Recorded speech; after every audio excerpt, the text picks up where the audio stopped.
Hello বন্ধুরা, সবাই কেমন আছো? আশা করি সবাই ভালো আছো।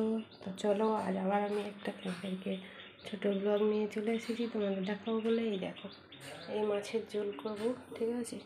আর একটু কিছু করব, সেটা আমি পরে পরে দেখাচ্ছি তোমাদেরকে। এখন এই কড়া বসিয়ে দিয়ে আমি মাছটা আর কি এই বাজারে বসাবো, ঠিক আছে? চলো বন্ধুরা, দেখো। আশা করি তোমরা সবাই খুব ভালো আছো, আমিও খুব ভালো আছি, ঠিক আছে বন্ধুরা? সবাই ভালো থাকো, আর প্লিজ আমার চ্যানেলটা সবাই সাবস্ক্রাইব করে দেবেন, আর আমার এই ব্লগটা একটু দেখবেন লাস্ট অবধি সবাই। তো দেখো, এই তেল গরম হয়ে গেছে, এবারে আমি ছেড়ে দিলাম, ঠিক আছে?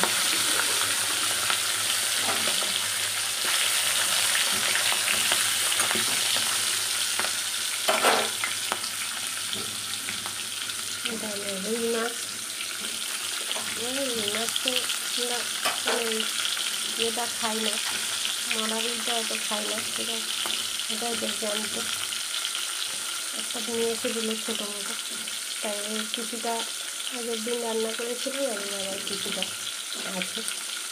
তো জ্যান্ত মাছটা বলে এখন গরম যেহেতু একটু পাতলা ঝোল করা হয়, ঠিক আছে? পাতলা মাছ একটু ঝোল করলে তো ভালো লাগে। তো আজকে আমি পাতলা ঝোল করবো না, যেহেতু 2-3 দিন হয়ে গেছে, একটু আমি হয়তো পেঁয়াজ দিতে পারি। পেঁয়াজ দিয়ে একটু মাখা মাখা, ওটাও পাতলা মতো করবো, ওটা ভালো লাগে খেতে। দেখো বন্ধুরা, এই মাছ ভাজা কমপ্লিট হয়ে গেছে, ঠিক আছে? এই দেখো,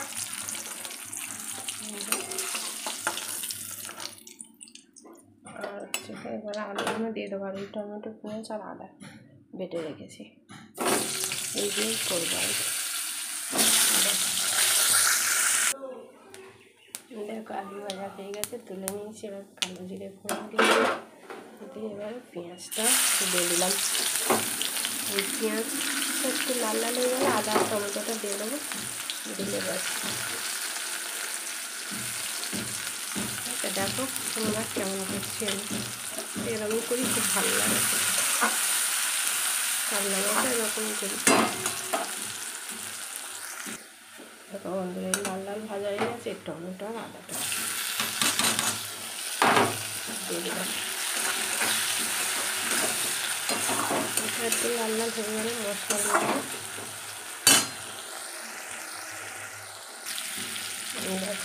আলুটাকে একটু ভাজা ভাজা করে নিয়েছি, আদা টমেটোটা এবার মশলা দিলাম।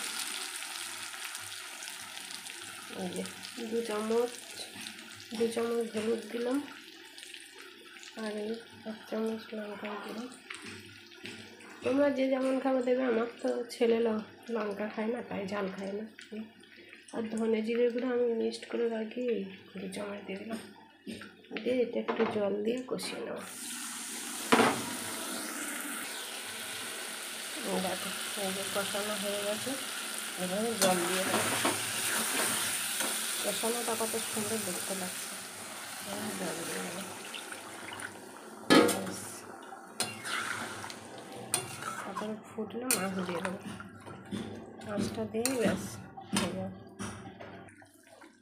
দেখো বন্ধুরা, এই মাছের ঝোল রেডি, ঠিক আছে? আর হচ্ছে এই দেখো, আলু, পেঁয়াজ, রসুন কেটে নিয়েছি। ভেন্ডিটাকে একটু শূন্য শূন্য করে রসা করব, ঠিক আছে? চলো মাছের ঝোলটা নামাই। দেখো, তেল গরম হয়ে গেছে, একটু ভেন্ডিগুলো লাল করে ভেজে নেব।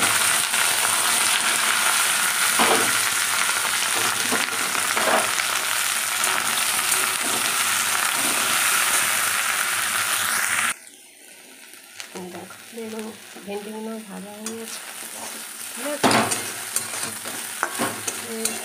ভেন্ডিগুলো একটু লাল লাল ভাজা হয়ে এভাবে নামিয়ে নেবো। দেখো, আলুগুলো এই ভেজে তুলে নিয়েছি, আলুগুলো লাল লাল করে ভেজে নিলাম, তুলে নেব। এই শুকনো লঙ্কা, তেজপাতা আর হচ্ছে 5 ফোড়ন দেব। 5 ফোড়ন একটু কালো জিরে,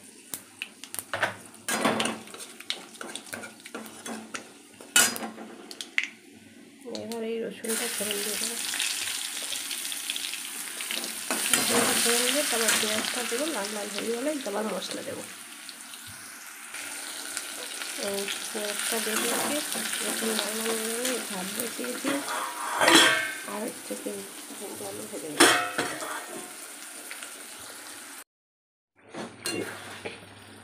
দেখো কষানো হয়ে গেছে এই আলুটা, ভেন্ডিটা দিয়ে দেবো।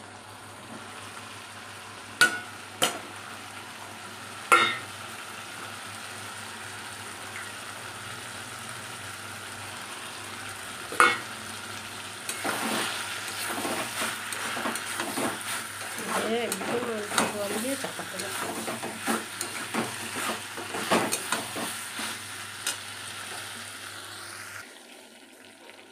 দেখুন হয়ে গেছে, এই গরম মশলা দিয়েছে, এবার ঘি দিয়ে নামিয়ে নেব। আমার রেডি, আমার রেডি হচ্ছে। ঠিক আছে,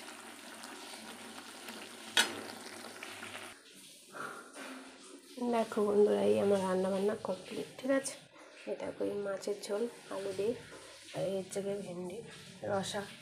এই স্যালাড কেটে নিয়েছি, স্যালাডটা 10 দিনই কাটি, কিন্তু তোমাদের সঙ্গে দেখানো হয় না যেহেতু একটু দেরি হয়ে যায় এই জন্য। আর এই ভাত। তো চলো বন্ধুরা, আজকের এই পর্যন্ত আমার রান্নাবান্না এতটুকুই। ঠিক আছে, আর যদি আমার এই ছোট্ট ব্লগটা আপনাদের ভালো লেগে থাকে তো প্লিজ বন্ধুরা আমার চ্যানেলটাতে সাবস্ক্রাইব করে দেবেন, আর বন্ধুদের সঙ্গে শেয়ার করবেন, লাইক করবেন তো অবশ্যই করবেন, প্লিজ প্লিজ বন্ধুরা। ঠিক আছে, ঠিক আছে, চলো বন্ধুরা, সবাই ভালো থাকবেন, সুস্থ থাকবেন। ঠিক আছে, আবার পরের দিন আবার একটা নতুন ভিডিওর সঙ্গে দেখা হবে। চলো বাই বাই, টাটা, সবাই ভালো থাকবেন।